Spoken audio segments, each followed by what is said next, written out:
नमस्कार, मैं विशाल। एक बार फिर से आप सभी का स्वागत है। भारतीय जनता पार्टी के समर्थकों का आपने एक्सक्यूज सुना होगा कि हमारी यहाँ सरकार नहीं है, वहाँ सरकार नहीं है, लोकसभा में बहुमत तो है लेकिन राज्यसभा में बहुमत नहीं है, तो फिर हमारी बंगाल में सरकार नहीं है, केरल में सरकार नहीं है, यहाँ सरकार नहीं है, वहाँ सरकार नहीं है। अगर पूरे भारतवर्ष में भी अगर आप इनको सरकार बनाकर दे देते तो ये बोलते कि पाकिस्तान में हमारी सरकार नहीं है।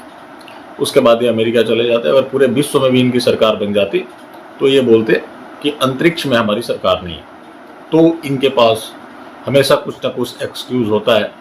तो जो निकम्मा होता है उसके पास एक्सक्यूज़ के अलावा कुछ नहीं होता है। कुछ कर गुजरने वाले हर परिस्थिति में कुछ ना कुछ कर जाते हैं।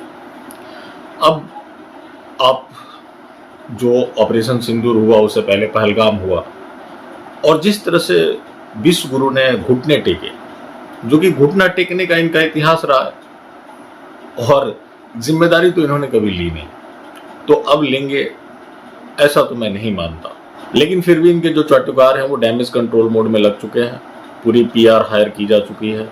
उसके बाद जगह जगह तरह तरह के प्रयोग किए जा रहे हैं ताकि जो इनका नुकसान हुआ है उसका भरपाई किया जा सके।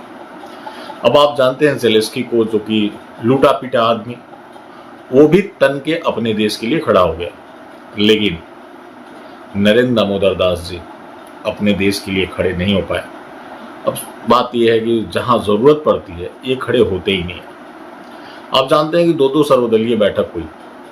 इनको विपक्ष ने भी पूरा समर्थन दे रखा था कि आप पाकिस्तान के खिलाफ एक्शन लो, हम आपके साथ हैं।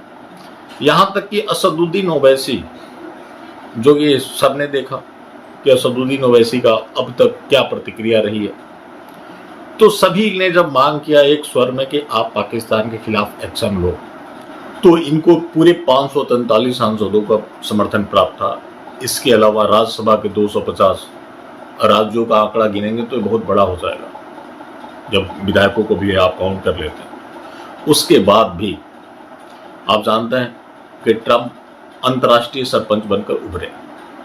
सबसे बड़ी बात यह रही कि पाव पाव वो रुकवाते थे, लेकिन वो किसी ने देखा नहीं, किसी ने जाना नहीं, और खुद विदेश मंत्रालय ने भी इसका खंडन कर दिया। लेकिन ट्रंप लगातार दावा कर रहे हैं। अगर ट्रंप अनर्गल प्रलाप कर रहे हैं तो विश्व गुरु को चाहिए था कि वो एक प्रेस कॉन्फ्रेंस बुलाते और खुलकर खंडन कर देते।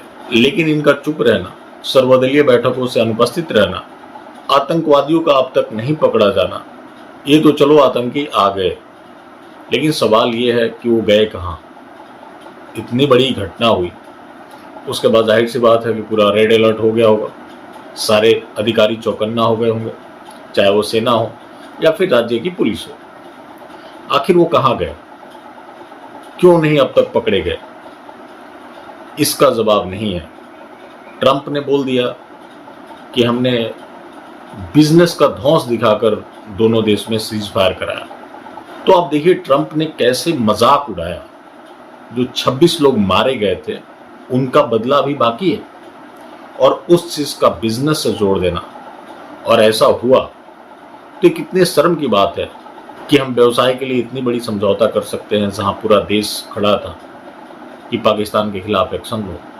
तो कौन सा व्यापार है जिस व्यापार के धौंस से हमारे विश्व गुरु झुक गए, ये तो बताना चाहिए। लेकिन इसका कोई जवाब नहीं दे रहा, इधर उधर की बातें हो रही। ये सब हुआ तो ट्रंप ने पूरा इसका श्रेय लूटा और बार बार श्रेय लूट रहे, और भारत और पाकिस्तान को एक जैसा देश बता रहे, महान बता रहे। तो मतलब आज देखिए कि विश्व गुरु की कितनी बड़ी ताकत रही कि इनके साथ कोई भी देश खुलकर नहीं आया। तो हमारे ये विदेश नीति को भी दर्शाता है कि हमारी विदेश नीति आज किस स्तर पर पहुंच गई। दूसरी बात कि ट्रंप भारत और पाकिस्तान दोनों को महान बताकर समतुल्य बताने का प्रयास किया, लेकिन भारत की तरफ से कोई आधिकारिक तौर पर ट्रंप के खिलाफ कुछ नहीं बोला जा रहा है। सबसे जरूरी था विश्व गुरु को कि वो इस चीज का खंडन करते, ट्रंप को मैसेज देते, लाल आंख दिखाते, लेकिन वो कुछ नहीं बोल रहा है। लेकिन जो एक चाटुकार मंडली है, वो चाटुकार मंडली अब मोर्चा संभाल ली है। कई पीआर एजेंसी भी काम कर रहे हैं, कई लोगों को फिट भी किया गया है, क्योंकि डैमेज कंट्रोल करना है। और जो सीज फायर को लेकर इनकी फजीहत हुई है, जिसके बारे में अब सभी लोग जानने लगे हैं, आपस में बात करने लगे हैं, और ये मानने लगे हैं कि भारत आज कमज़ोर नेतृत्व की वजह से इस दौर में पहुंच गया। तो आज ट्रंप को भी आप देखेंगे तो भारत के कमज़ोर नेतृत्व का फ़ायदा उठा रहे हैं। अगर भारत में कोई भी मजबूत सरकार होती तो फिर वो ट्रंप जो बातें वो लगातार बोले जा रहे हैं वो बातें वो नहीं बोलते। लेकिन ये जो सरकार के लोग हैं ये अपने आप को सबसे मजबूत बताने का प्रयास करते हैं। अब मजबूती सीटों के अनुसार भी देखी जाती है कि उस सरकार के पास कितनी सीट है। तो इनके पास पहले 2 कार्यकाल पूर्ण बहुमत वाला रहा। कौन सा ऐसा निर्णायक फैसला लिया जो कि देश के हित में रहा, और अब 240 है। तो हमारे संजय दीक्षित जी, जिनको कई लोग टाइगर पसमंदा भी कहते हैं, हम अलग अलग नामों से पुकारते हैं क्योंकि लोग उनसे बहुत प्यार करते हैं, तो वो ऑड इवन के लिए जाने जाते हैं। ऑड इवन अपना खेलते रहते हैं, लोगों को बरगलाते रहते हैं। कई लोगों को लगता है कि बड़े बड़े निष्पक्ष आदमी हैं, जहाँ जरूरत होती है वहाँ सरकार की खिंचाई भी करते हैं। अब वो संजय दीक्षित का द जयपुर डायलॉग, अब कई लोग इसके पीछे हैं मतलब चलाने के, लेकिन चेहरा तो संजय दीक्षित है तो बात तो उन्हीं की होगी।